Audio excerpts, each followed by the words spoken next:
Para cúmulos relajados dinámicamente podemos utilizar el teorema del virial para estimar la masa de estos. Note que esto es una estimación, no es ¿verdad? Que esta sea la masa que tiene el cúmulo, sino es un estimado. Para un cúmulo que vamos a asumir que es uniforme, con n estrellas y cada una de esas estrellas con masa m, la energía potencial gravitacional está dada por la expresión que está en el cuadro amarillo. Esta expresión ya la trabajamos anteriormente. En este caso, m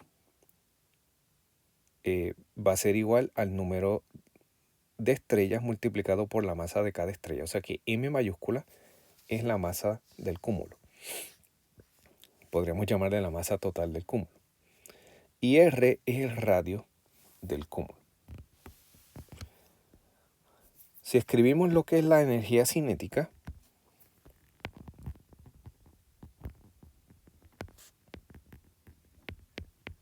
como hemos hecho anteriormente, uno de los resultados que obtuvimos fue el siguiente, que K, que es la suma de todas las energías cinéticas, ¿verdad? La suma de las energías cinéticas de todas las estrellas, se puede escribir como un medio, la masa del cúmulo, por el promedio de V cuadrado. Así que si utilizamos el teorema del virial,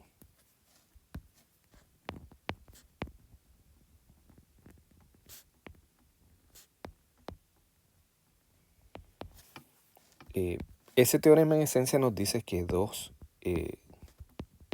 por el promedio de K va a ser igual al negativo del promedio de U.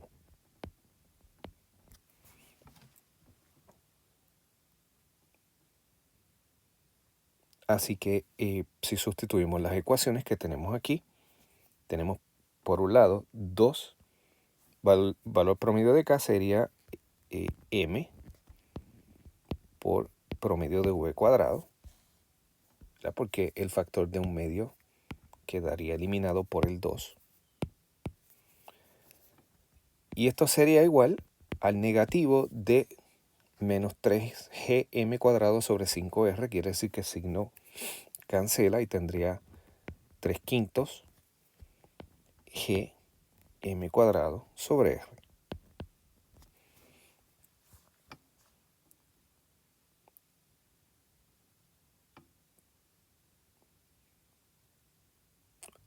Si ahora simplificamos un poco, vemos que una de las masas acá cancela a la de la masa de la izquierda, cancela una de la derecha, y vamos a despejar para m. Así que m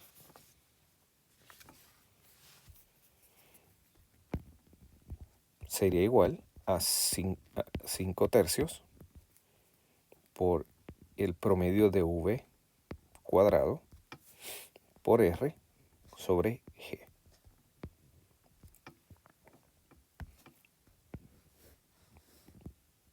Y esta expresión sería, ¿verdad?, lo que llamamos la masa virial.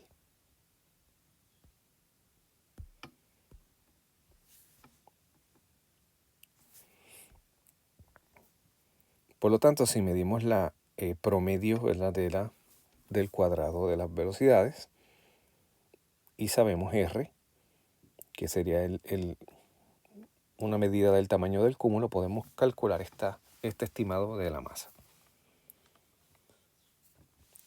Así que lo que va en esta ecuación, pues es importante conocer a qué nos referimos, ¿verdad? Qué movimiento es el del que estamos hablando. Así que podemos pensar en el movimiento del cúmulo o podemos dividirlo en dos. Primero, que el cúmulo tiene un movimiento propio. O sea que el cúmulo se mueve como un todo a través del espacio. Y el movimiento de centro de masa básicamente es un movimiento que es compartido por todas las estrellas. Pero hay otro movimiento que es el movimiento interno. Las estrellas se mueven individualmente en el cúmulo y tienen un movimiento respecto al centro de masa. Ahora, en este caso, la flechita que es azul representa el vector de velocidad, pero que es común a todas. Note que todos estos vectores apuntan en la misma dirección y tienen la misma magnitud. Así que ese es el movimiento propio del cúmulo,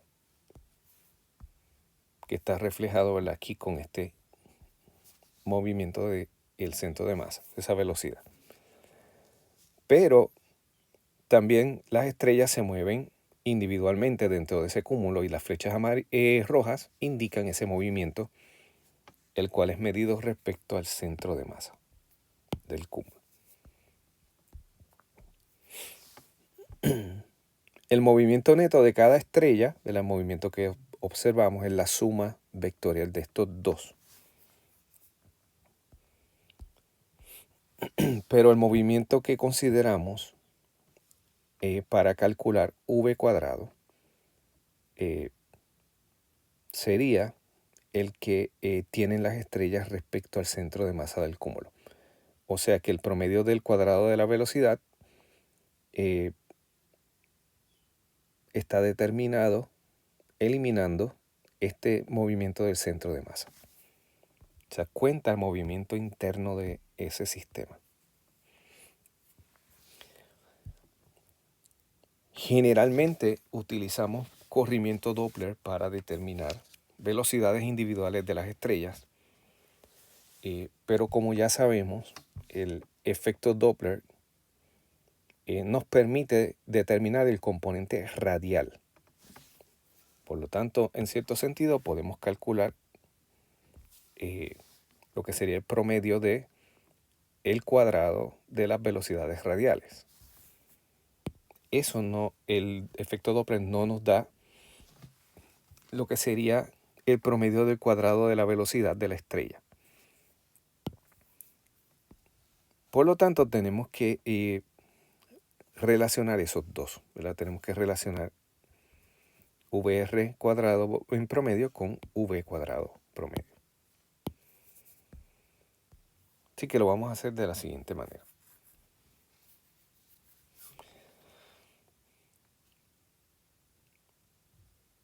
Para lograr esa relación entre estas dos, vamos a asumir que el movimiento interno de las estrellas en el cúmulo es aleatorio. O sea que ellas se mueven en direcciones y en magnitudes de velocidad que son al azar, que todas son posibles.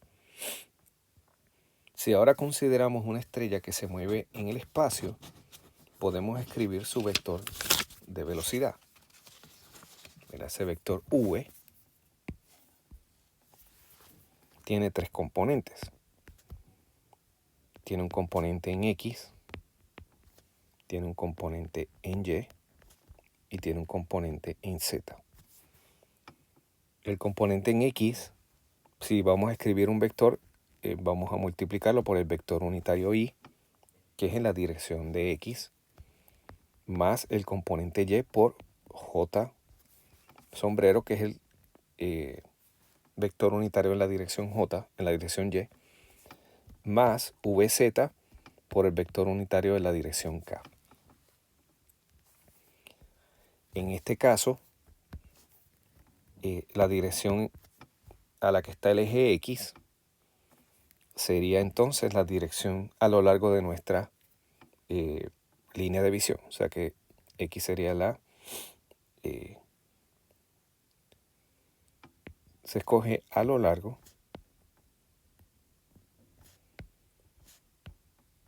de nuestra línea de visión.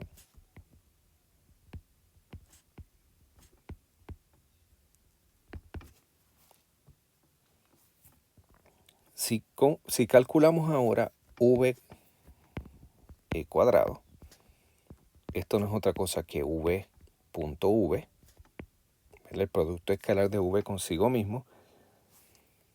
Y si usted calcula esto da vx cuadrado más vy cuadrado más vz cuadrado.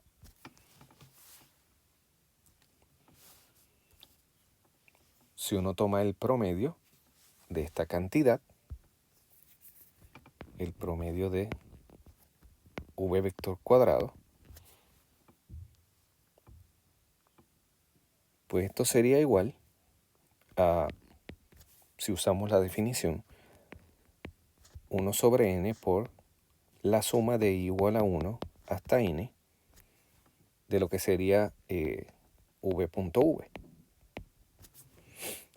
O sea que esto sería 1 sobre n por la suma de i igual a 1 a n de todos estos términos, ¿verdad? De vx al cuadrado más vy al cuadrado más vz al cuadrado. Así que yo tendría tres términos. Yo podría escribir esto como 1 sobre n, la suma en i igual a 1 hasta n mayúscula de... podemos hacer un cambio antes de seguir. Como estamos sumando por el número de estrellas, vamos a añadir una i a cada uno de los términos. vix, viy y viz. Y estamos sumando sobre el índice i.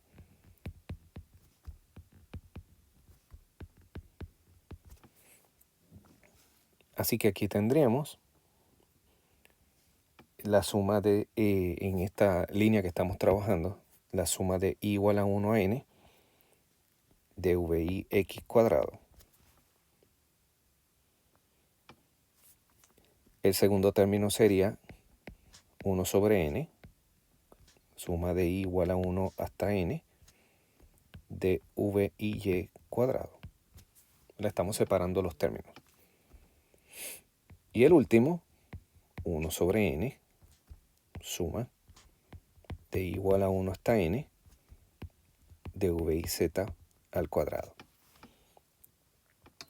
Cada una de estas sumas en sí es un promedio. Por lo tanto, esto sería igual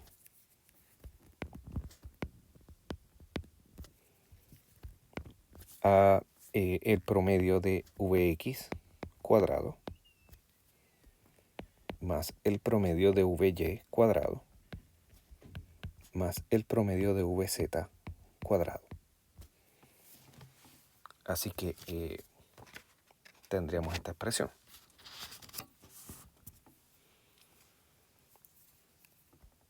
Ahora bien, si estamos asumiendo que el movimiento es aleatorio,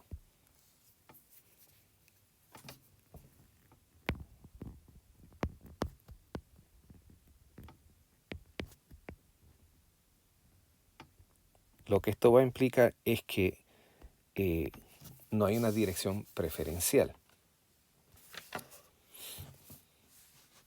Así que estos promedios tienen el mismo valor. Así que vx cuadrado promedio va a ser igual a vy cuadrado promedio, va a ser igual a vz cuadrado promedio. Bien, no hay dirección preferida. Así que si aplicamos esto, tenemos que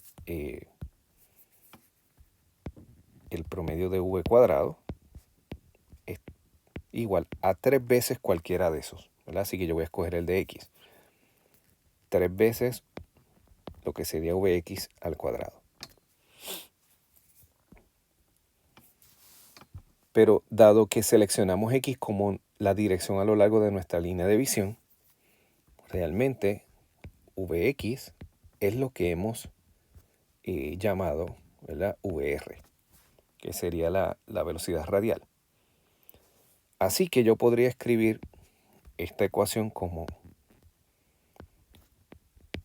valor promedio de v cuadrado es igual a 3 veces lo que sería el promedio del cuadrado de VR. Note que este resultado es válido si tenemos esta condición de que el movimiento es al azar, y es una condición bastante razonable. la masa virial, entonces la podemos escribir de la siguiente forma.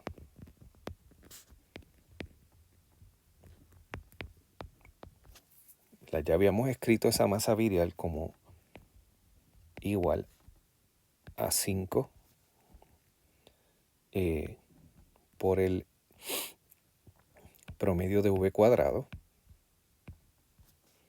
por R sobre G, sobre 3G. ¿Verdad? Debemos tener por acá arriba.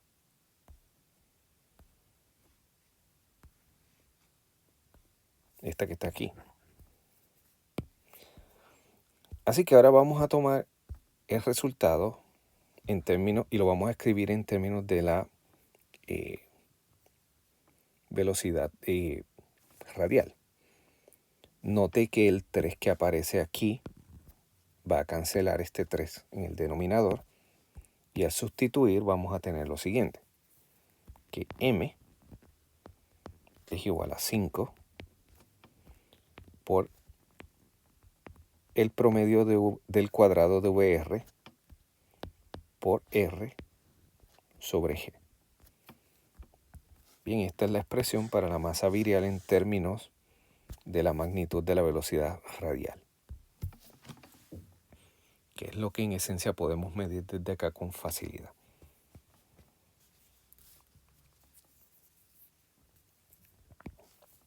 Vamos entonces a concluir con un ejemplo. Determine la masa virial de un cúmulo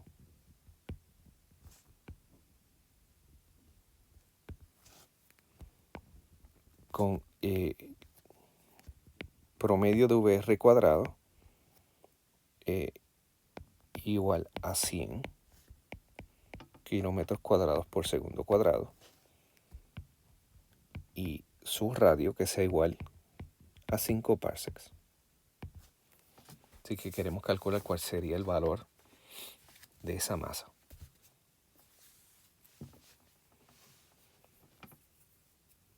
Así que primero vamos a convertir a segundos y centímetros. Pues, digo, a centímetros, ambas cantidades más bien. En segundos ya está VR cuadrado promedio. Así que comenzamos con VR cuadrado promedio. Si yo voy a convertir esto en centímetros cuadrados sobre segundos cuadrados, tendría que esto sería igual a 1.0 por 10 a la 6 centímetros por segundo. Eso es lo que sería un kilómetro por segundo. Y esto lo vamos a elevar al cuadrado. Y esto nos da 1.0 por 10 a la 12 centímetros cuadrados por segundos cuadrados. R de parsec lo vamos a convertir en centímetros. Así que el factor de conversión sería 3.08 por 10 a la 18 centímetros en un parsec. Y esto nos daría 1.543 por 10 a la 19 centímetros. Y ahora sí, vamos a sustituir en la ecuación para la masa virial. Y tenemos que m va a ser igual a 5 por lo que sería el promedio de VR cuadrado, que es 1.0 por 10 a la 12 centímetros cuadrados por segundo cuadrado, por R, que sería 1.543 por 10 a la 19 centímetros. Y esto lo dividimos entre el factor de G. Así que esto sería 6.67 por 10 a la negativo 8 dinas centímetro cuadrado sobre gramo cuadrado. Y obtenemos el siguiente número. 1.2 por 10 a la 39 gramos. Que si usted lo prefiere en masas solares, esto sería 5.8 masas solares. Bien, así que este sería nuestro resultado para la masa virial, dada la información que se nos provee en el problema.